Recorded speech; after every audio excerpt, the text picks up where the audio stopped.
pessoal, sejam bem-vindos a mais um capítulo do livro A Isca de Satanás. Vamos agora dando início ao capítulo 8. Quando o inimigo abala, é para destruir, mas Deus tem um propósito bem diferente. Capítulo 8. Tudo o que pode ser abalado, será abalado. Ele promete dizendo, ainda uma vez por todas farei abalar não só a terra, mas também o céu. Ora, esta palavra, ainda uma vez por todas, significa a remoção dessas coisas abaladas, como tinham sido feitas, para que as coisas que não são abaladas permaneçam. Hebreus capítulo 12, versos 26 e 27. No capítulo anterior, vimos que a palavra revelada de Deus é o fundamento sobre o qual Jesus construiu sua igreja. Vimos Simão Pedro permanecer mesmo quando os outros discípulos foram embora ofendidos. Embora Jesus lhe desse uma oportunidade para ir embora, Simão falou o que estava assentado em seu coração. Vejamos agora uma outra prova para Simão Pedro. A noite em que Jesus foi traído. Jesus estava sentado com seus 12 discípulos, dando graças e servindo a ceia, quando fez uma afirmação surpreendente. Todavia, a mão do traidor está comigo à mesa, porque o Filho do Homem, na verdade, vai segundo o que está determinado, mas ai daquele por intermédio de quem ele está sendo traído. Lucas capítulo 22, versos 21 e 22. Que declaração! Poderíamos dizer hoje que Jesus jogou uma bomba com essas palavras. Embora Jesus soubesse, desde o início, que seria traído, era a primeira vez que seus discípulos sabiam disso. Você pode imaginar que sentimento horrível pairou naquela sala quando disse que um dos presentes, que estava com ele desde o início, um companheiro próximo, iria traí-lo? Em resposta, começaram a indagar entre si quem seria deles o que estava para fazer isso. Lucas 22, 23. Ficaram chocados que um deles pudesse ser capaz de coisa tão terrível. Mas a razão deles para essa investigação não era pura. Sabemos disso pelo final da sua conversa. A razão do interesse deles era egoísta e cheia de orgulho. Observe o próximo versículo. Suscitaram também entre si uma discussão sobre qual deles parecia ser o maior. Lucas 22, 24. Imagine isto. Jesus lhes disse que estava prestes a ser entregue aos chefes dos sacerdotes para ser condenado à morte e entregue aos romanos para ser escarnecido, açoitado e morto. E aquele que faria isso estava sentado com ele na mesa. Os discípulos perguntaram quem seria e começaram a discutir quem dentre eles seria o maior. Isto era uma desonra, quase como discussão de filhos sobre uma herança. Não estavam preocupados com Jesus, mas com poder e posição. Que egoísmo inimaginável. Se eu fosse Jesus naquele momento, teria perguntado se tinham ouvido o que dissera ou se até mesmo se importavam com isso. Vimos nesse incidente um exemplo do amor e da paciência do Mestre. Muitos de nós diríamos, se estivéssemos no lugar de Jesus. Todos vocês saiam já. Estou vivendo o meu momento de maior necessidade e só pensam em si mesmos. Que oportunidade para se sentir ofendido. Poderíamos quase adivinhar quem iniciou a discussão entre os discípulos. Simão Pedro, que tinha a personalidade mais dominante do grupo e que geralmente era o primeiro a falar. Ele provavelmente apressou-se em lembrá-los de que foi o único que andou sobre as águas. Ou talvez refrescou-lhes a memória, dizendo como foi o primeiro revelação de quem era Jesus, de quem Jesus realmente era. Deve também ter compartilhado novamente sua experiência no Monte da Transfiguração com Moisés e Elias.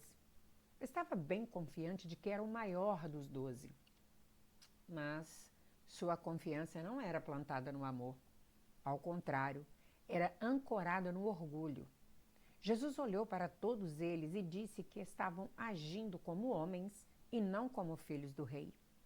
Os reis dos povos dominam sobre eles, e os que exercem autoridade são chamados benfeitores. Mas vós não sois assim. Pelo contrário, o maior entre vós seja como o menor, e aquele que dirige seja como o que serve. Pois qual é o maior? Quem está à mesa ou quem serve?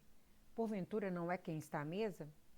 Pois no meio de vós eu sou como quem serve. Lucas 22, do versículo 25 ao 27. O propósito de sermos peneirados. Embora Simão Pedro tenha recebido grande revelação de quem Jesus era, ainda não andava no caráter e na humildade de Cristo. Ele estava construindo sua vida e seu ministério em vitórias passadas e orgulho. Paulo nos exorta a sermos prudentes na edificação do fundamento em Cristo. 1 Coríntios 3:10. Simão Pedro não estava edificando com os materiais necessários ao reino de Deus, mas com determinação e autoconfiança. Embora não tivesse consciência, ainda esperava a transformação do seu caráter. Sua referência adivinha da soberba da vida, 1 João 2,16.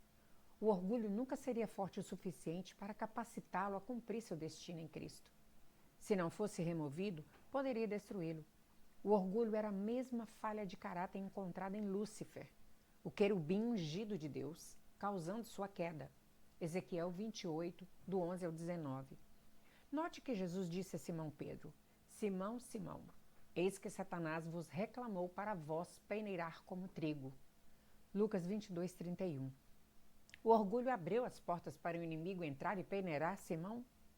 A palavra peneirar é traduzida do grego siniazo. Significa peneirar, passar por uma peneira. Testar a fé através da agitação interior ao ponto de ser destruído. Agora, se Jesus tivesse a mesma mentalidade da maioria das igrejas, ele teria dito: vamos orar e amarrar o ataque do diabo. Não deixaremos Satanás fazer isso com nosso querido Simão. Mas veja o que ele diz: eu, porém, roguei por ti, para que tua fé não desfaleça. Tu, quando te converteres, fortalece os teus irmãos. Lucas capítulo 22, verso 32. Jesus não orou para que Simão Pedro escapasse do intenso abalo que o destruiria. Orou para que a sua fé não desfalecesse. Jesus sabia que da tribulação surgiria um novo caráter, do qual Simão Pedro precisava para cumprir seu destino e fortalecer seus irmãos. Satanás tinha requerido permissão para abalar Simão Pedro tão severamente que perderia sua fé. A intenção do inimigo era destruir esse homem de grande potencial, que tinha recebido tão grande revelação. Mas Deus tinha um propósito diferente com esse abalo e, como sempre, estava muito à frente do diabo. Permitiu ao inimigo fazer isso para abalar o que em Simão Pedro precisava ser abalado. Deus mostrou à minha esposa Lissa 5 propósitos para abalar um objeto. Primeiro, trazê-lo mais perto do seu fundamento. Segundo, remover o que está morto. Terceiro, colher o que está maduro. Quarto, despertar. Quinto, unir ou misturar para que não mais fique separado. Qualquer pensamento do coração enraizado em egocentrismo ou orgulho será expurgado. Como resultado desse abalo tremendo, toda a autoconfiança de Simão Pedro iria embora, e tudo que permanecesse seria fundamento de Deus. Seria despertado para a sua verdadeira condição. O que era morto seria removido, e o fruto maduro colhido, trazendo-o para mais perto do seu verdadeiro fundamento. Não mais trabalharia independentemente, mas seria dependente do Senhor. Pedro, audaciosamente, contrariou as palavras de Jesus. Senhor, estou pronto a ir contigo, tanto para a prisão quanto para a morte. Essa afirmação não nasceu do espírito, mas de sua autoconfiança. Ele não conseguia enxergar que estava sendo abalado. Judas versus Simão. Para alguns, Pedro foi um covarde que falava demais. Mas no jardim, quando o soldado do templo veio prender Jesus, ele tomou sua espada e feriu o servo do sumo sacerdote, cortando-lhe a orelha direita. João 18:10. Os covardes não atacam quando os soldados inimigos estão em maior número. Concluímos então que ele era forte, mas a sua força estava na sua própria personalidade e não na humildade de Deus. porque o processo de ser peneirado não tinha ainda começado. Aconteceu justamente o que Jesus predisse.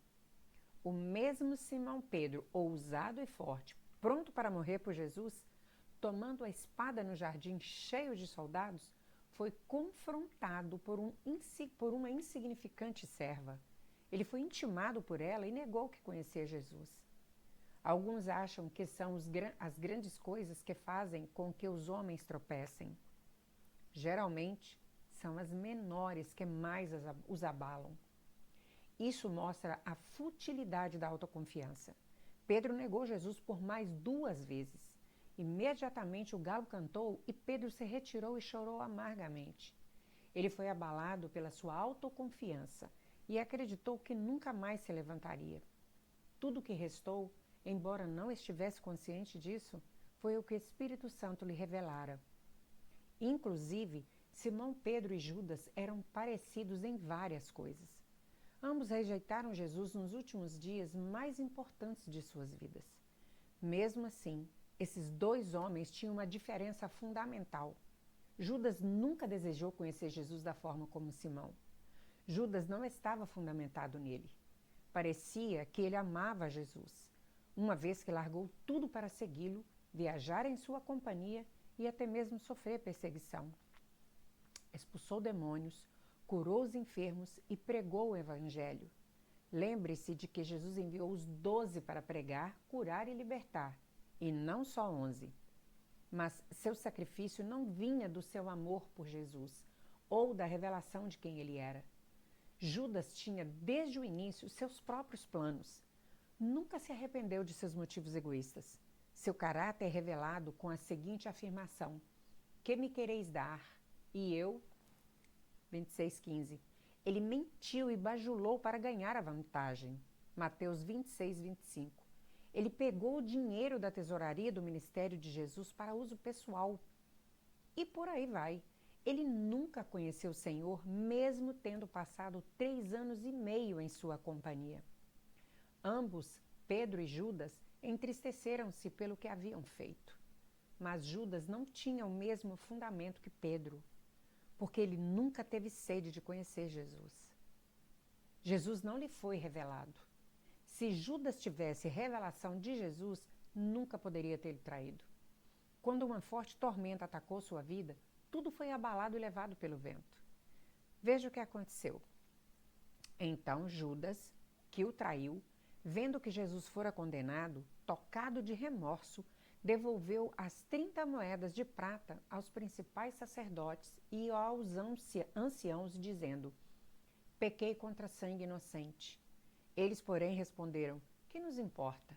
Isso é contigo. Então Judas, atirando para o santuário as moedas de prata, retirou-se e foi enforcar-se. Mateus 27:3. Ele sentiu remorso e sabia que havia pecado, mas não conhecia Cristo. Não tinha entendimento da magnitude de quem havia traído. Ele disse apenas: traí sangue inocente. Se ele conhecesse a Cristo como Simão Pedro, teria voltado a Jesus e se arrependido, conhecendo a vontade do Senhor. Cometer suicídio foi um ato de independência da graça de Deus. O abalo revelou que Judas não tinha fundamento, mesmo tendo seguido o Mestre durante 3 anos. Muitos convertidos oram a oração do pecador, frequentam a igreja, tornam-se ativos e estudam a Bíblia. Tudo isso, porém, é sem uma revelação de quem Jesus realmente é, embora eles o confessem com a boca. Quando passam por uma grande decepção, ficam ofendidos com Deus e não querem ter nada a ver com Ele. Deus nunca fez nada para mim, eu ouço dizer. Tentei o cristianismo, mas minha vida ficou muito pior. Ou, eu orei e pedi a Deus isso e Ele não me respondeu. Nunca renderam a vida a Jesus, mas tentaram aliar-se a Ele para seu próprio benefício. Serviam-no por aquilo que Jesus lhe podia dar. Eram facilmente ofendidos.